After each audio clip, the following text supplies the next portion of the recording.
All right, it is December 26th, 2025, post-holiday session. Let's get right into the numbers. We've got a mixed futures direction, some critical levels to watch, and a, frankly, worrying macro signal for high-growth tech. It's a challenging setup. The sentiment is, I'd say, truly neutral, truly mixed. You've got this push-pull between geopolitical risk driving a flight to safety, but then this underlying hope for eventual Fed easing. Which is putting a floor under everything. Exactly. It's creating this really difficult, almost directionless dynamic right out of the gate. Okay, let's unpack this. Yeah. Starting with that immediate direction, I'm looking at the futures pre-market, and it's just indecisive. Yeah. S&P futures are totally flat. Dead flat, yeah. The Nasdaq has a tiny bit of a pulse of maybe, what, 1/10%? Which is basically a rounding error. It's nothing you trade on. It's noise. And the Yeah. Dow is actually dripping a little bit lower, down about 5 basis points. So the whole market is just sort of holding its breath. And that cautious open, it's a direct reaction to the overnight catalyst. The primary driver here was renewed geopolitical tension. We're talking about reports of drone attacks in Ukraine. And that immediately triggered a safe haven bid that was, well, historic is the right word. It really is. We saw gold topping an absolutely extraordinary $4,500 an ounce. To give you some context on that, that's pushing an almost 20% year-over-year increase. That's not just risk off. No, that's panic pricing, pure panic. Exactly. And silver, its more volatile cousin, it just mirrored that fear.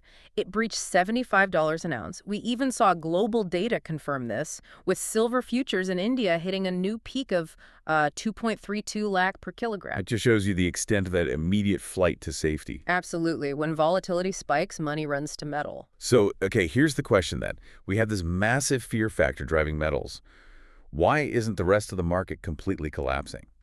If gold is hitting these panic levels, why is the Nasdaq even up at all? That is the key tension, right? The fear is real, but the underlying expectation of an eventual Fed pivot, of rate cuts, that's still embedded in investor psychology. It's the don't fight the Fed idea, but in reverse. Precisely. That hope is acting like an invisible floor. It's what's preventing the major indices from really capitulating.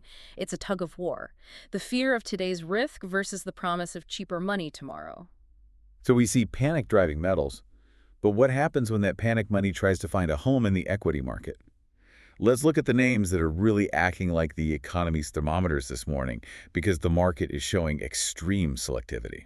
Yeah, these pre-market movers give us a really clean read on where capital is flowing and maybe more importantly, where it's running from. First up, the obvious one, the direct beneficiary, Precious Metals Corp PMC. It's jumping 3% pre-market. That's just a straight ripple effect. Pure commodity wave. Simple as that. But then you look at the other side of that coin, the industrial indicator.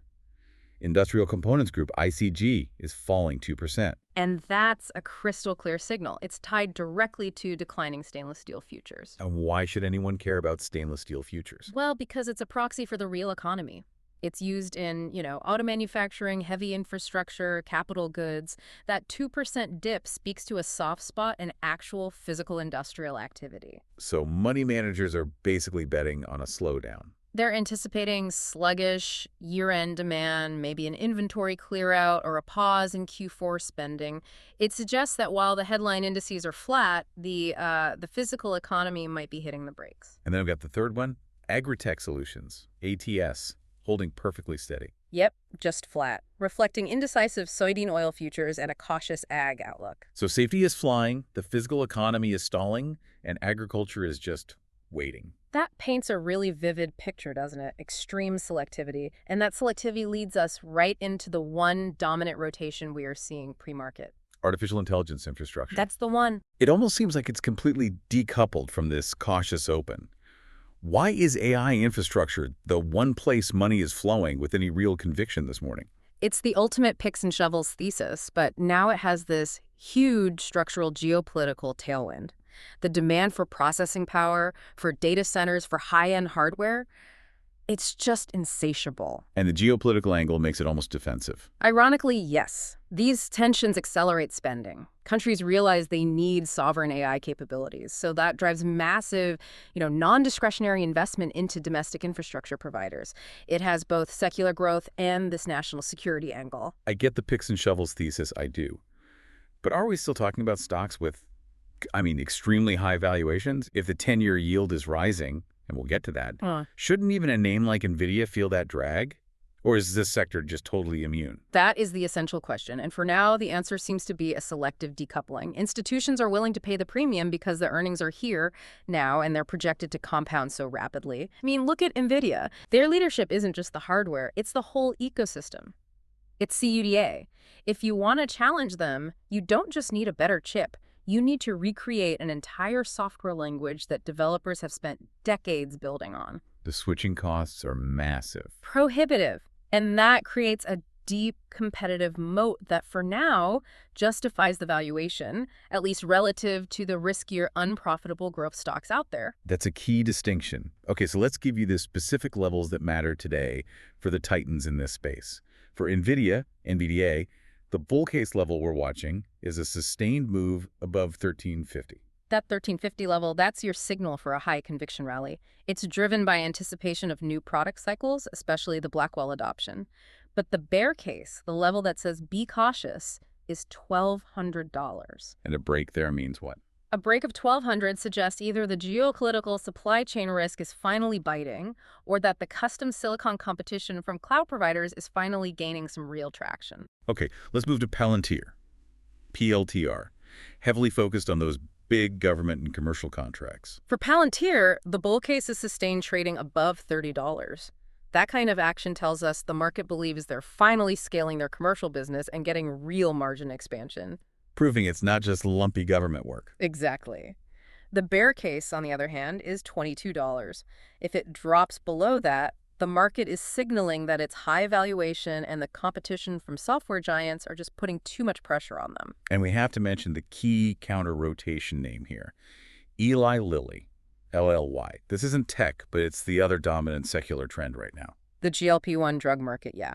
LOY's dominance and its pipeline act as a kind of shield against the broader market wobbles. For LOY, the bull case is anything above 900.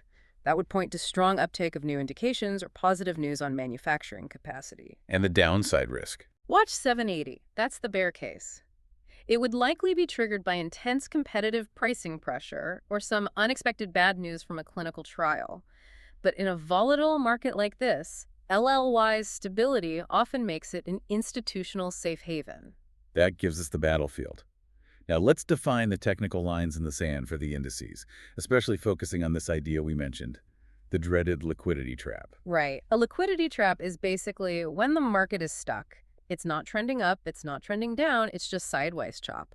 It's characterized by these false breakouts and quick fades because there just isn't enough sustained volume to hold a direction. It feels like trading in that low volume week between Christmas and New Year's. You think you've caught a trend, but it's just thin air and the move evaporates before you can even get a coffee. That is exactly the feeling. So let's put some numbers on it. For the S&P 500 futures, the ES, your key intraday support is 5020. But the big one, the psychological and technical trigger, is a break below 5,000. A break of 5,000 would likely invite the shorts in. Oh yeah, a cascade of short selling, probably targeting 49.80 pretty quickly. And on the upside, initial resistance is at 50.50. But for us to call this a real breakout, we need to see it clear 50.75. And that 50.75 level is so important because it's been the ceiling for the last 4 sessions. Breaking it would be a high conviction event. For the trap to finally spring, you absolutely need to see significant volume confirmation above 50.75. Without it, just expect more frustrating chop. We're seeing the same thing in the Nasdaq 100 futures, the NQ. Immediate resistance at 18,050. A constructive sign would be a push above 18,100. Right, with a target of 18,250. But the critical support for NQ is 17,900. If you lose 17,850, that signals a deeper correction is likely, maybe down towards 17,700. So again, for tech strength to reemerge, sustained price and momentum above 18,100 is just non-negotiable. Non-negotiable, otherwise it's just another failed move in the trap. Okay, that covers the immediate levels. But the most important part of this deep dive today is the macro picture. We need to shift to the fundamental factors because they are structurally fighting against this whole tech growth story. And that headwind starts and ends with the 10-year Treasury yield. It's currently sitting at 4.16%. That's up 3 basis points today, but more importantly, it's up 17 basis points over the past month. And a rising yield like that, if it persists, is just toxic for high multiple growth stocks. It's poison. Can you just break down why for our listeners? Why does a bond yield rising hit a software stock so hard? Sure. Think of it this way. When you value a fast-growing tech stock, you're really paying for the massive profits they're projected to make 5 or 10 years from now, right? Future earnings. You have to discount that future money back to what it's worth today. And the discount rate you use is based on the risk-free rate, which is the 10-year Treasury. So if that bond is suddenly paying you a guaranteed 4.17% today, those profits way out in the future start to look a lot less valuable. And a lot riskier by comparison. Exactly. The higher the safe rate, the less you're willing to pay for speculative future profits. It's just basic math punishing those long-duration assets. And the yield isn't alone here. Yeah. We've also got the dollar index, the DXY, trading around 97.98. It's ticking up.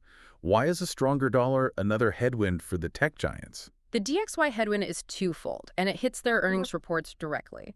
First, a stronger dollar makes U.S. tech exports, software, chips, whatever, more expensive for international buyers. That can dampen sales. Okay. Second, when these big multinational tech companies convert their overseas earnings from euros or yen back into U.S. dollars, they just get fewer dollars. It directly hits their reported profits. And for large cap tech, which can get 50–60% of its revenue internationally, this is a huge deal. So this combination, rising yields, stronger dollar, it brings us to the crucial behavioral risk of the day, the pain trade, the thing that retail investors are at risk of missing completely. The pain trade here is sticking with the buy-the-dip mentality. It's clinging to old strategies while the fundamental backdrop is shifting under your feet. When yields rise this sharply, the investment model changes. And institutional money, they don't hesitate. They see it, and they rotate immediately. Where are they rotating to? Where's the institutional money flowing right now?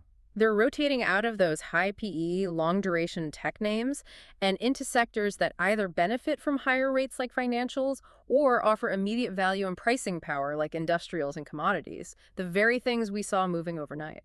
So the real pain for a retail investor isn't just watching a growth stock dip a few percent. It's the huge opportunity cost of sitting in a stagnant asset while the real money is being made in banks or defense stocks. And this behavior creates what's known as a bear steepener scenario, where long-term bond yields rise much faster than short-term yields. This is brutal for that cohort of investors because it means the market is specifically punishing the very companies that need low rates to justify their future profit potential. It's a structural punishment. So what does this all mean? Let's tie it all together. We are trading in a short-term liquidity trap. False moves, choppy action, that's the norm. It demands patience and watching those levels, especially for volume confirmation above 50.75 or 18,100. Correct. But underneath all that chop, the structural headwinds, the 10-year yield and the DXY are putting serious, non-negotiable valuation pressure on the growth heavyweights. The bottom line is simple. Don't fight the Fed, and you certainly don't ignore rising yields. A reevaluation of tech exposure is mandatory today. Absolutely. The macro is fighting the micro, and the indices are just trapped in the middle. And that really gives you the critical context for today. Yeah, and the brief concluded with a really provocative thought. If the picks and shovels of AI infrastructure, the NVIDIAs, the Palantirs, are the only tech segments showing real structural strength in the face of these rising yields, you have to ask a bigger question. Should you reevaluate the entire growth narrative for every other tech name that's reliant on cheap debt and low discount rates? That's the painful question you should be mulling over as the market opens.